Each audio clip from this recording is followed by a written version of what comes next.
മത്സ്യമേഖലയെ ലക്ഷ്യമാക്കി UDF തങ്ങളുടെ പ്രകടന പത്രികയിൽ ഒരു പദ്ധതി പ്രഖ്യാപിച്ചിട്ടുണ്ട്. മിഷൻ സമുദ്ര. തീരദേശ സമ്പദ് വ്യവസ്ഥയ്ക്ക് ഊന്നൽ നൽകുന്ന പദ്ധതി എന്ന പേരിൽ UDF പറയുന്ന മിഷൻ സമുദ്ര കേന്ദ്ര സർക്കാർ പ്രഖ്യാപിച്ച ബ്ലൂ ഇക്കണോമി പദ്ധതിയുടെ തനി ആവർത്തനമാണെന്നാണ് പറയുന്നത്. സമുദ്ര വിഭവ ചൂഷണത്തിനായി ആവിഷ്കരിച്ച ബ്ലൂ ഇക്കണോമി നയം കടലിനെ വൻകിട കോർപ്പറേറ്റ് ചൂഷണത്തിന് വിട്ടുകൊടുക്കാൻ ലക്ഷ്യമിട്ടാണ് അവതരിപ്പിച്ചത്. എന്നാൽ അത്തരം പദ്ധതികൾ നടപ്പിലാക്കിയാൽ മത്സ്യത്തൊഴിലാളികളുടെ ഉപജീവന മാർഗം നഷ്ടപ്പെടുകയും തീരദേശവാസികളെ വൻതോതിൽ കുടിയിറക്കുകയും പരിസ്ഥിതി നാശം സംഭവിക്കുകയും ചെയ്യും. അവിടെയാണ് ജനങ്ങളുടെ ക്ഷേമത്തെക്കാൾ കടലിലും കായലിലും തീരത്തും കപ്പൽ ഗതാഗതത്തിനും ഖനനത്തിനും ടൂറിസത്തിനും UDF പ്രകടന പത്രിക മുൻഗണന നൽകുന്നത്.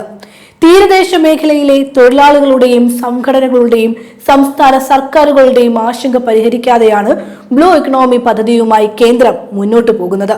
തുറമുഖങ്ങളുടെ എണ്ണത്തിലെ വർധന, അശാസ്ത്രീയ നിർമ്മാണം എന്നിവ മൂലം കടലാക്രമണം രൂക്ഷമാവുകയും തീരമില്ലാതാകുന്നത് മൂലം വീടും വസ്തുവകകളും നഷ്ടപ്പെടുകയും ചെയ്യുന്ന അവസ്ഥയിലേക്കാണ് ഈ പദ്ധതി കൊണ്ടെത്തിക്കുന്നത്. ഭൂരിഭാഗം പരിസ്ഥിതി ലോല പ്രദേശങ്ങളും അപ്രത്യക്ഷമാകുന്ന സങ്കട കാഴ്ച നമ്മൾ കാണേണ്ടി വരും. സമുദ്ര ആവാസ വ്യവസ്ഥയ്ക്ക് തകർച്ച സംഭവിക്കുന്നതിലൂടെ മലിനീകരണം വർദ്ധിക്കുകയും കടൽ ജൈവ വൈവിധ്യം ശോഷിക്കുകയും ചെയ്യപ്പെടും. 1995 കാലയളവിൽ ബഹുരാഷ്ട്ര കമ്പനികളുടെ കടന്നുകയറ്റം മൂലം ചെമ്മീൻ കൃഷിമേഖലയ്ക്ക് നേരിട്ട ദുരവസ്ഥ ഓർക്കേണ്ടതാണ്. അതേസമയം സമുദ്രത്തിൽ മത്സ്യകൃഷി നടത്തുന്നത് വലിയ ചെലവുള്ള പ്രവർത്തനമാണ്. സാധാരണക്കാർക്ക് ഇത് താങ്ങാൻ കഴിയില്ല. ശക്തമായ നിയന്ത്രണങ്ങൾ വെച്ച് മാത്രമേ മത്സ്യകൃഷിക്ക് അനുമതി നൽകാൻ കഴിയൂ.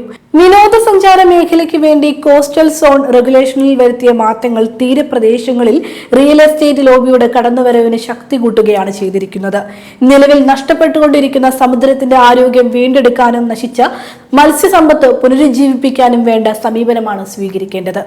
പരിസ്ഥിതി പ്രത്യാഘാതങ്ങൾ പഠന വിഷയമാക്കിക്കൊണ്ട് ഊർജോൽപാദന മാർഗങ്ങളിലും സാങ്കേതിക വിദ്യയുടെ പരിമിതി മനസ്സിലാക്കി വേണം മുന്നോട്ട് നീങ്ങാൻ.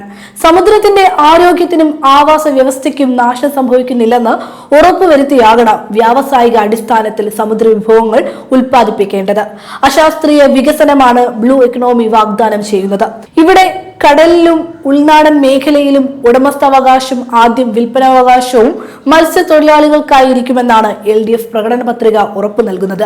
മത്സ്യമേഖലയെ കോർപ്പറേറ്റുകൾക്ക് തീറെഴുതുന്ന കേന്ദ്ര സർക്കാരിന്റെ ബ്ലൂ ഇക്കണോമിയെ കേരളം എതിർക്കുമ്പോൾ കോർപ്പറേറ്റുകൾക്ക് വേണ്ടിയെന്നോണം UDF മിഷൻ സമുദ്രയുമായി എത്തുകയാണ്.